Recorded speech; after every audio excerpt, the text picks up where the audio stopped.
দীর্ঘদিন ধরে এই যে গাজায় এত হামলা চললো, এত শিশু মারা গেল, এত মহিলা মারা গেল, তারপরেও আমরা দেখতে পাচ্ছি যে তারা ইসরায়েলের হয়ে কথা বলছে, তারা প্যালেস্তাইনের হয়ে চুপ।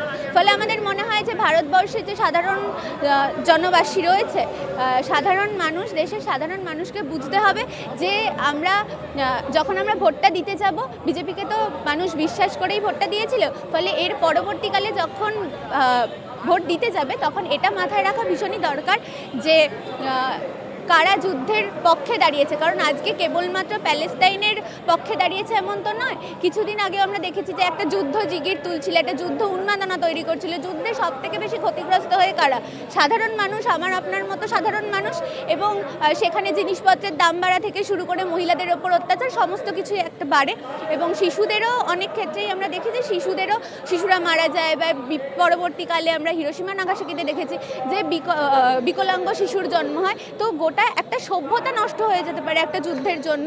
এখন ভারত সরকারের যে দলটা রয়েছে, তারা যেহেতু যুদ্ধবাজ, তাই তারা এই ঘটনায় চুপ।